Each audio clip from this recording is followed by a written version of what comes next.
Welcome back to SwitchCorner, and today it's time to take a look at the upcoming Nintendo Switch games releasing this week and breaking down those that have my attention. Now, as always, this video, it's not everything, just those games catching my eye, so do let me know if I miss anything. But let's face it, look, there's one game everyone's eagerly awaiting later in the week, so with that, hit subscribe if you love the Switch as much as we all do here, join our growing family, and let's get started. So it's a big week actually, 15 games. So first up we've got Vaporum Lockdown, it drops, and this is a prequel to Vaporum that's already out on the Switch. It was a fantastic game though. I'm not usually too into the first person like dungeon crawling gameplay, but the steampunk setting here and a hint of almost Bioshock just absolutely hooked me. This one though, it's following the story of a scientist trying to escape a tower after a research project goes wrong. If it's anything like the first game though, look, I am in, and while it's doubtful I will have a review here on the channel, I will still be picking it up on day one. Then we do get Tales from the Borderlands. I don't really care too much if I'm being honest, but I wanted to give it a shout out. It's a fun enough game, it's Telltale, so come here for storing like the traditional, first person experience. But this package, it's bringing together all 5 episodes as well, and then there's also a decent chunk of content here. The thing for me though, like, it's the price honestly. It's a little high, and I'm kind of inclined to wait on a sale first because this has been out elsewhere for a long time.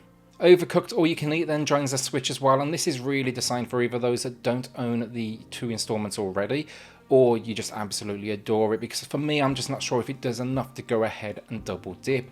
This package basically contains the first 2 games as well as the DLC, and it has been remastered as well. The big selling point though right now, because we all know the gameplay is great, let's face it, it's basically created a genre like Manic Co-op, is the fact this one actually contains online play. That's the one piece of it right now that's for sure, or at least potentially going to be tempting me in. Alright, so Farm Sim fans, Storia Seasons, Pioneers of Olive Town. Well loved as game series go, it's easily surpassed Harvest Moon at this point, and it is the original team behind Harvest Moon, it's just they lost the name so it became Storia Seasons. But you should know what to expect here. Look, farming, look after the town, meet the locals, upgrade, tons of customization, there's going to be events taking place, and of course you can get married. I'm hoping for good things here, but it needs to pull me away right now from my recent addiction, which is Littlewood, a standout example of the genre. Arkham Horror Mother's Embrace I'd never heard of until it hit the eShop, and I love the look of this one. Based on a board game series, it's a Lovecraft world here, and the year is 1926. A professor is found dead, and you will choose from like one of 12 investigators to solve this mystery. It's promising a whole lot of monsters though, and I'm absolutely down. Honestly, the gameplay seems to be turn-based combat while keeping your sanity with RPG elements. Yeah though, look, it looks absolutely great. I'm excited to check this one out, but I probably will be waiting on a few reviews first. 10 Tons then are back with Tesla Force, and they've made some great twin stick shooters in their time, and now they're back with this one that blends together the twin stick shooting they're famous for with roguelite gameplay, a power team of characters as well to control, including like Tesla, Lovecraft, Shelley. The setting is for sure unique, let's face it. It's out on other consoles as well to mostly positive reviews, but more than anything I just want to see how the visuals hold up and that frame rate and performance, especially how it works in like handheld, because this is a perfect on the go type of experience if they've optimized it the right way. Kosmokrats for sure has a unique idea then as puzzle games go. The idea here, assemble spacecraft stations, all of that good stuff in space. So obviously there's very interesting physics. Basically it seems to be a shape-based puzzle game, but I love the almost B-movie style they've gone for with it. And it's also promising a sense of humour, so I'm hoping it has this kind of like decent story to follow along with as we, progress and build a space fleet. It's also relatively budget at this price point, so it definitely makes me more open to the idea of going day one. Point and click fans, maybe check out Little Kite. It's an adventure that released elsewhere to positive reviews. It's been definitely complimented a lot for its handling of sensitive topics. It's basically a story of a struggling family. One person's given up, another's kind of out for like redemption. But I love the visual style of this one. It's really unique, and while it is supposedly short, coming in around a couple of hours, I think they've chosen wisely with the price point to keep it, reasonable. And I actually might go day one myself because I'm just a sucker for the genre. That's all there is to it. I will absolutely invest my cash in anything point and click. Okay, so here's one I'm psyched for, Black Legend. It looks badass. It's a turn-based strategy RPG. It's set in the 17th century, and you're basically using alchemy to liberate a doomed city from a bloodthirsty cult. That first sentence alone sold me instantly. The only thing I want to see now is some solid turn-based gameplay, and hopefully they optimize it for the Switch on the go, because you know it's going to need bigger text, simple controls to really bring it home. Hopefully though it is as good as it looks, and I'm going to try and get some coverage on this one on the channel later in the week. Action platformer fans then, Bladed Fury looks like it could be something special. It's using Chinese traditional art and sound design, and there's no question about it, it's a hell of a good looking game, but hopefully it delivers on the hack and slash gameplay as well. With a challenge mode to unlock though as you progress, it seems like it could be very good stuff. The only thing I kind of question, the only thing I wish it had was local or online multiplayer support. It seems kind of like a bit of a missed opportunity being single player only, when, you know, I think it would have been relatively simple to implement multiplayer as well.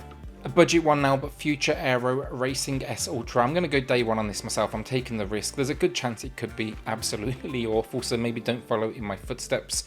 But I want F-Zero, and this seems to be attempting to bring that to the table. It's kind of that sort of clone, you know, anti-grav gameplay racing, promising though 5 cups, multiple difficulty options, 10 different teams, challenges, local multiplayer, and different modes. I will give them this. It seems like they've put some effort in here, so I'm going to take a gamble, give it a shot. Kaze and the Wild Masks now, and this one seemed expensive to me honestly when I first saw it, but it seems some reviews have started to drop. I think it was Nintendo Life, they have one live already, and they praised it for being a solid 90s style platformer. Special powers though, they're linked to these masks that you collect, and there's like 30 levels to face alongside 50 bonus levels as well. The artwork looks stunning to me though. I'm curious to hear the storyline as well, and then it is getting a physical release as well, so I'm going to go that route. I'm going to grab the physical because I think this one, it's going to become like rare pretty quickly. Alright, so BALAN Wonderland now, and I gotta give it a shout out. I'm curious to see reviews on this one. It's a 3D action platformer adventure. The demo release though, and everything I've seen, it was pretty much universally hated, commenting on dated mechanics and sluggish controls. Didn't play the demo myself honestly, but I am still curious. You know, I want to see, was the demo just a bad representation of the game, or is this one simply kind of a mess, unfortunately. I think the idea is cool, a world where outfits change your powers as you kind of adventure through it, but we'll see. I'm looking forward to checking out those reviews come release dates, and hopefully it's not quite as bad as everyone expects. Our penultimate game of the week then, Genesis Noir, a cosmic adventure, another one I didn't really know about, but now I've seen it. Love the look of it as it gives us this noir adventure spanning time and space. And yeah, just look at the visuals. If they really are this good, I'm psyched to check it out as you witness the birth of history and mankind. Describing itself though as a non-traditional point-and-click adventure, I'm curious to see what they even mean by that, but it seems we get a heavy focus on puzzles. I'm going day one. I might have coverage as well on the channel with this one because I really do like the look of it. So the final game of the week then, that is Monster Hunter Rise. I think for most this is going to be the big one this week. I mean, the big one probably this year for some, I'd guess. But it's the return of the series. It's the first like specifically built for the Nintendo Switch. We've had 2 demos this far. They've both absolutely kicked my ass. They've destroyed me. I'm a complete rookie, but I hope to see a lot of you online for this one. It's going to be a blast to check out, and we will be launching a Monster Hunter chat over on the Discord, and then from Friday onwards I expect to be playing this a whole lot over on Twitch. In the lead up to this on Twitch, we'll probably just be like hanging out on Rogue Company, Apex Legends, and then Plants vs Zombies. Monster Hunter Rise though, it's already taken my cash, and alongside the gameplay here and on Twitch, I will also be doing an unboxing of the new limited edition console and the Pro Controller day of release, which I'm psyched to get my hands on. With that though, what are you adding to the library this week, and did I miss anything you think I should be checking out? It seems to be a week where it could be very easy to spend a whole lot of cash. I'm going to kind of try and budget myself honestly, you know, spend smart, wait for sales on like a few of the others. With that though, a shout out to the patrons of the channel who are just going above and beyond to support SwitchCorner. It helps more than you know, so thank you all so much. If you do want to check that out for yourself, I have linked it in the video description down below. Then hit subscribe if you love the Switch, as much as we will do here. Join our growing family, and I'll see you all on the next video. Thanks everyone.